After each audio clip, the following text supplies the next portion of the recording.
Olá, eu sou o Cláudio Nazajon, fundador da Nazajon Sistemas. Eu aproveitei a calma forçada dos últimos dias para fazer uma avaliação dos possíveis cenários que podemos esperar num futuro próximo e como eles afetarão os nossos negócios. Nesse vídeo, eu vou compartilhar com você as minhas conclusões, na esperança de que sejam úteis para ajudar a navegação nesses tempos difíceis.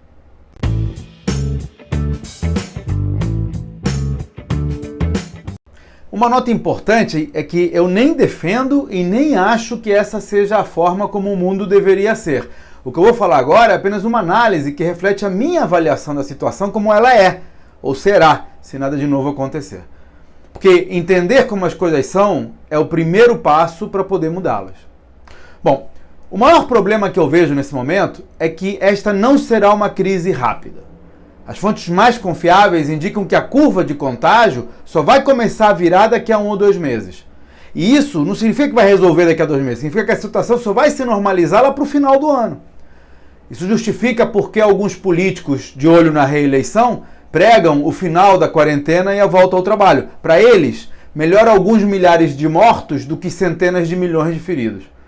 Porque o contrário, cuidar da saúde de todos, implica em manter o país parado por mais tempo. E isso certamente representa uma recessão sem precedentes na economia. O que num ano de eleição não é bom para quem quer mostrar serviço. Mas o problema é ainda mais sério, porque independentemente da questão política, ou seja, da necessária escolha entre saúde da população ou da economia, as pessoas e as empresas dificilmente vão aguentar até o final do ano paradas. Mesmo as mais privilegiadas, que têm reservas ou podem se manter isoladas por mais tempo, vão precisar voltar a trabalhar antes desse período. Para você ter uma ideia, na média, uma pequena e média empresa tem caixa para 27 dias de inatividade. Por isso, o mais provável é que quando perceberem a situação e virem que a coisa vai se alastrar por alguns meses, as pessoas comecem a sair da quarentena. Eu acho que vão começar a aceitar mais riscos em vez de esperar a cura. Acho que a sociedade vai começar a ver o Covid-19 como mais uma estatística. Da mesma maneira que tem feito com outras mazelas que nos assolam há tempos, como a desnutrição, o sarampo, a dengue, até a gripe comum. Pensa comigo, uma gripe comum mata centenas de milhares de pessoas todos os anos. E olha, mesmo que exista uma vacina e recursos para curar, ninguém até agora parou o mundo para erradicar a doença, porque isso implica num custo econômico, político e social que ninguém quer pagar. A mesma coisa acontece com o sarampo, a coqueluche, a dengue, a desnutrição. Morrem centenas de milhares, milhões por ano, por causa de males para os quais já temos a cura, já existem recursos. Poderíamos erradicá-las se o mundo tivesse a mesma vontade que tem demonstrado na luta contra o novo coronavírus.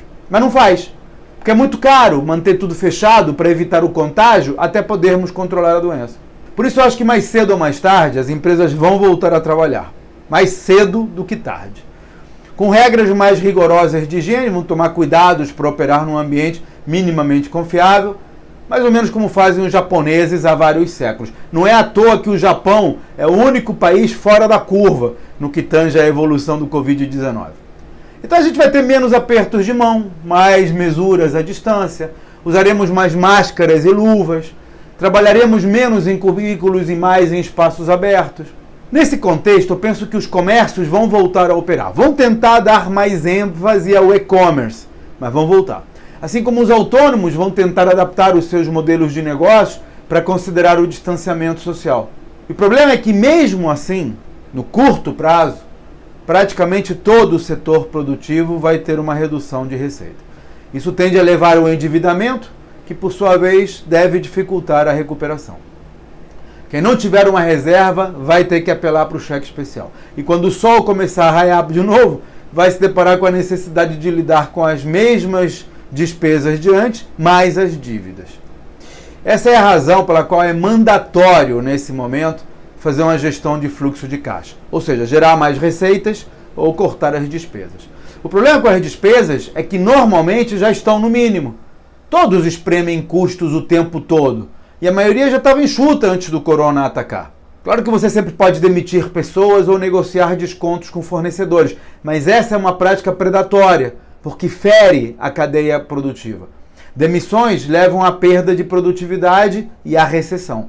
Rescisões de contrato ou mudanças unilaterais com fornecedores, idem.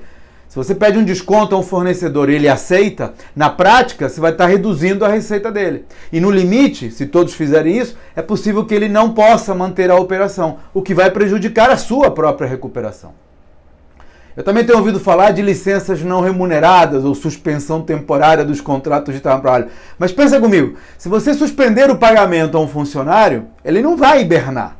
Ele vai continuar vivendo, vai continuar pagando aluguel, supermercado. Então, na prática, ele vai precisar buscar outra fonte de renda para sobreviver.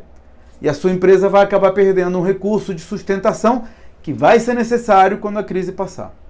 E vai passar. Algum dia ela vai passar.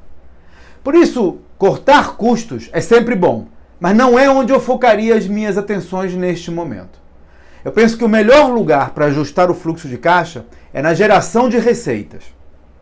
Empresas que vendem no varejo podem criar ofertas, como clubes de compras, ou oferecer preços atrativos para entregas depois da quarentena, por exemplo. Um profissional autônomo pode vender serviços em formato de 4 pelo preço de 3, com pagamento antecipado, mesmo que a entrega se dê depois da quarentena, por exemplo. Dentistas podem vender 2 limpezas anuais em 12 vezes, que aí mantém o fluxo de recebimentos mais ou menos estável. Marceneiros podem vender uma manutenção anual de portas e armários, cobrando em 12 vezes, e aí mantém o fluxo de recebimento constante. Mecânicos podem oferecer revisões anuais parceladas em 12 vezes. A lista é infinita. Para tudo que a gente usa com regularidade, de pediatra a passeador de cães, pode-se criar ofertas recorrentes que facilitam a vida de quem paga e dão estabilidade a quem recebe. Talvez seja necessário reduzir um pouco a margem, mas é melhor do que não receber nada.